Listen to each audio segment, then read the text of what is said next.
राधे राधे दोस्तों। आप सभी कैसे हैं? मैं बहुत अच्छी हूँ और आशा करती हूँ कि श्री कृष्ण भगवान की कृपा से आप सब भी बहुत ही अच्छे होंगे। दोस्तों, आज हम एक बहुत ही महत्वपूर्ण विषय पर चर्चा करेंगे। आजकल हर जगह सुनने को मिलता है कि भगवान की भक्ति करें, नाम जाप करें, नाम जाप करें, नाम जाप करें, नाम जाप करें। कलयुग में केवल नाम जाप ही आधार है, ऐसा कहा जाता है। तो आज हम इसी विषय पर चर्चा करेंगे कि नाम जाप की इतनी अधिक महिमा क्यों है और यह हमें किस में बताया गया है। कहाँ लिखा हुआ है कि नाम जाप इतना अधिक महत्वपूर्ण है कि वह एक व्यक्ति को केवल एक नाम जाप करने से ही क्या स्वर्ग की प्राप्ति करा सकता है, उसे मोक्ष की प्राप्ति करा सकता है, उसे दोबारा कभी गर्भ में नहीं आना पड़ता और उसके सभी दुखों से मुक्ति मिल जाती है। ऐसा क्या विशेष है नाम जाप में? तो इसके विषय में हमारे पद्म पुराण में इसका बहुत ही अच्छा उल्लेख किया गया है। पद्म पुराण में बताया गया है कि नाम जाप और भजन, भगवान के भजन और नाम कीर्तन की क्या महिमा है। इसी के विषय में हम बातें करेंगे। बहुत से लोगों के मन में यह भी प्रश्न आएगा कि नाम जाप तो बहुत ही आसान होता है, नाम जाप में ऐसा क्या विशेष हो सकता है? क्या इससे हमें पुण्य कर्मों की प्राप्ति होगी? इससे अच्छा हम तीर्थों की यात्रा करें या कोई यज्ञ हवन व्रत आदि करें तो हमें पुण्य कर्मों की प्राप्ति होगी और हमारा जीवन सफल हो सकता है, हमें अपनी कठिनाइयों से मुक्ति मिल सकती है। ऐसा भी लोगों के मन में विचार आता होगा। इस विषय में पद्म पुराण में जो वर्णन किया गया है वो मैं आपको बताती हूँ। तो एक बार अनेक ऋषि मुनि मिलकर सूत जी के पास जाते हैं और उनसे यह प्रश्न पूछते हैं कि सभी तीर्थों की यात्रा से जो फल मिलता है वही कौन सा एक कर्म करने से प्राप्त हो सकता है। सर्वज्ञ सूत जी, यदि ऐसा कोई कर्म हो तो उसे हमें बताइए। ऋषियों के इन कथन को सुनकर सूत जी ने कहा, हे महर्षिगण, ब्राह्मण आदि वर्णों के लिए निश्चय ही नाना प्रकार के कर्म योगों का वर्णन किया गया है, परंतु उसमें एक ही बात सबसे बढ़कर है।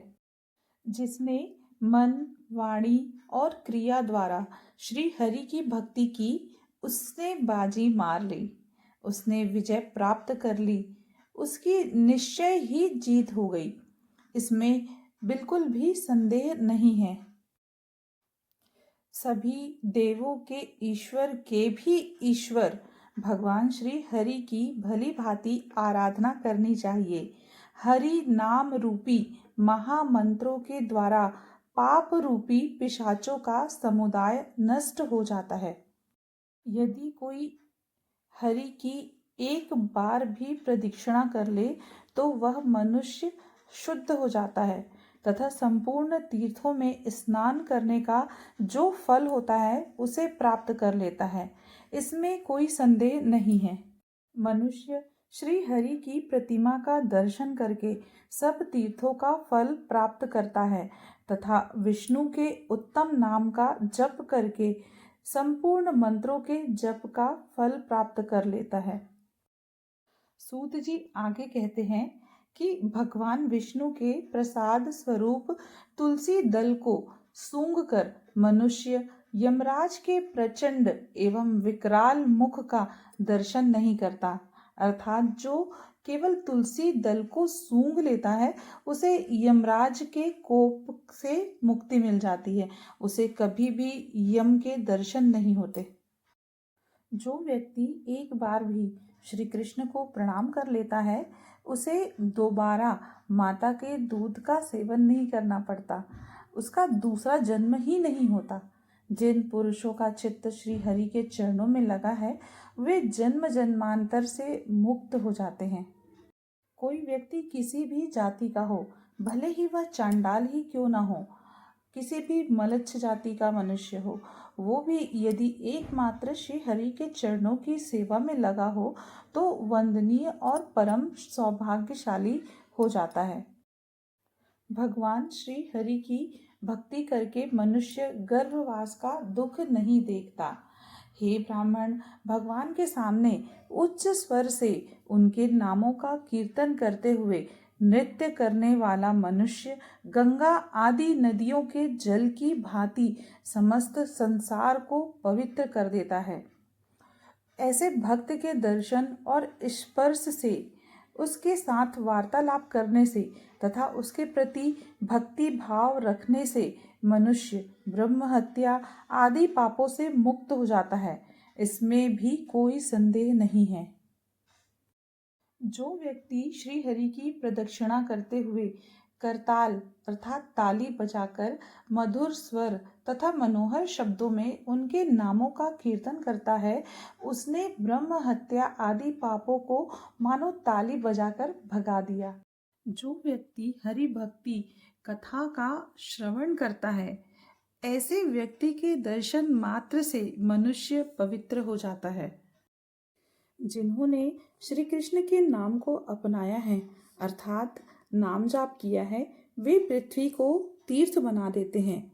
इसलिए हे श्रेष्ठ मुनिजन, इससे बढ़कर पावन वस्तु और कुछ हो ही नहीं सकती।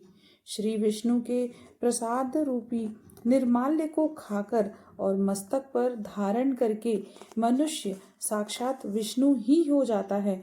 वह यमराज से होने वाले शोक का नाश करने वाला होता है। वह पूजन और नमस्कार के योग्य साक्षात श्री हरि का ही स्वरूप है, इसमें कोई संदेह नहीं है। जो व्यक्ति विष्णु तथा भगवान महेश्वर को एक भाव से देखते हैं, उनका पुनः इस संसार में जन्म नहीं होता। अतः महर्षियों, आप आदि अंत से रहित अविनाशी परमात्मा विष्णु तथा महादेव जी को एक भाव से देखें तथा एक समझकर ही उनका पूजन करें। जो हरि और हर को समान भाव से नहीं देखते, श्री हरि को दूसरा देवता समझते हैं, वे घोर नरक में पड़ते हैं। उन्हें श्री हरि अपने भक्तों में नहीं गिनते। पंडित हो या मूर्ख, ब्राह्मण हो या चांडाल, यदि वह भगवान का प्यारा भक्त है तो स्वयं भगवान नारायण उसे संकटों से छुड़ाते हैं। भगवान नारायण से बढ़कर दूसरा कोई ऐसा नहीं है जो पाप पुंज रूपी वन को जलाने के लिए दावानल के समान हो। भयंकर पातक करके भी मनुष्य श्री कृष्ण नाम के उच्चारण से मुक्त हो जाता है। उत्तम व्रत का पालन करने वाले महर्षियों, जगत गुरु भगवान नारायण ने स्वयं ही अपने नाम में अपने से भी अधिक शक्ति स्थापित कर दी है। नाम कीर्तन में परिश्रम तो कम है, किंतु फल बहुत अधिक प्राप्त होता है। यह देखकर जो लोग इसकी महिमा के विषय में तर्क उपस्थित करते हैं, वे अनेकों बार नरक में पड़ते हैं। इसलिए हरि नाम की शरण लेकर भगवान की भक्ति करनी चाहिए। प्रभु अपने पुजारी को तो पीछे रखते हैं, किंतु नाम जाप करने वाले को छाती से लगाए रहते हैं। हरि नाम रूपी महान वज्र पापों के पहाड़ को नष्ट करने वाला है। जो भगवान की ओर आगे बढ़ते हों, मनुष्य के वे ही पैर सफल हैं, वे ही हाथ धन्य कहे गए हैं जो भगवान की पूजा में संलग्न रहते हैं। जो मस्तक भगवान के आगे झुकता है, वही उत्तम अंग है। जीभ वही श्रेष्ठ है जो भगवान श्री हरि की स्तुति करती है। मन भी वही अच्छा है जो उनके चरणों का चिंतन करता है, तथा रोए भी वे ही सार्थक कहलाते हैं जो भगवान का नाम लेने पर खड़े हो जाते हैं। इसी प्रकार आंसू भी वही सार्थक है जो भगवान की चर्चा के अवसर पर निकलते हैं। संसार के लोग चिंता में लगे रहते हैं, क्योंकि वे नाम उच्चारण मात्र से मुक्ति देने वाले भगवान का भजन नहीं करते। जो व्यक्ति पुत्र, स्त्री आदि के शोक से व्याकुल होकर अत्यंत विलाप करते रहते हैं, किंतु श्री कृष्ण के नाम के अक्षरों का कीर्तन करते हुए नहीं रोते, वे अज्ञानी हैं। जो व्यक्ति इस लोक में जीभ पाकर भी श्री कृष्ण नाम का जप नहीं करते, वे मोक्ष तक पहुँचने के लिए सीढ़ी पाकर भी अवहेलनावश नीचे गिरते हैं। इसलिए मनुष्य को उचित है कि वह कर्म योग के द्वारा भगवान विष्णु की आराधना करें। कर्म योग से पूजित होने पर ही भगवान विष्णु प्रसन्न होते हैं, अन्यथा नहीं। भगवान विष्णु का भजन तीर्थों से भी अधिक पावन तीर्थ कहा गया है। संपूर्ण तीर्थों में स्नान करने, उनका जल पीने और उनमें गोता लगाने से मनुष्य जिस फल को प्राप्त करता है, वह श्री कृष्ण के नाम के उच्चारण से ही प्राप्त हो जाता है। भाग्यवान मनुष्य ही कर्म योग के द्वारा श्री हरि का पूजन करते हैं। अतः मुनियों, आप लोग परम मंगलमय श्री कृष्ण की आराधना करें एवं उनके नामों का जाप करते रहें। तो दोस्तों, देखा आपने, तीर्थों के यात्रा से भी अधिक पुण्य और सभी कर्म कांडों से भी अधिक पुण्य केवल भगवान श्री हरि के कीर्तन से, उनके भजन से और उनके नामों के जाप से मिलता है। तो क्या अब भी आप केवल विचार ही कर रहे हैं कि आपको नाम जाप करना है या नहीं? यदि आप अभी तक नाम जाप नहीं करते हैं तो आज से, बल्कि अभी से ही नाम जाप करना प्रारंभ कर दीजिए। और यदि आप करते हैं, पहले से ही करते आए हैं, तो उनकी संख्या और भी बढ़ा दीजिए। यदि आप 1 माला करते हैं तो उसे 2 कर लीजिए, 2 करते हैं तो उसे 4 कर लीजिए और अधिक से अधिक नाम जाप, भगवान का भजन और कीर्तन करते रहिए और मस्त रहिए। ऐसा करके ही आप श्री हरि विष्णु को प्राप्त कर सकते हैं। दोस्तों, इस वीडियो में इतना ही। आपसे नेक्स्ट वीडियो में मिलती हूँ। यदि आपको यह वीडियो थोड़ी भी अच्छी लगी हो और आपका अब थोड़ा भी नाम जाप करने का मन बना हुआ हो, तो मेरे इस चैनल को सब्सक्राइब कीजिएगा और मेरे इस वीडियो को लाइक ज़रूर कीजिएगा और अधिक से अधिक अपने परिजनों से, अपने रिश्तेदारों से, अपने मित्रों से, अपने दोस्तों से इस वीडियो को शेयर कीजिए, ताकि वो भी भगवान के नाम के जाप से अपने जीवन को सफल बना सके और अपने लक्ष्य को प्राप्त कर सके। आज जीवन में मनुष्य सभी तरफ चिंतित है, परेशान है। कोई आर्थिक परेशानी से जूझ रहा है, कोई शारीरिक, कोई मानसिक।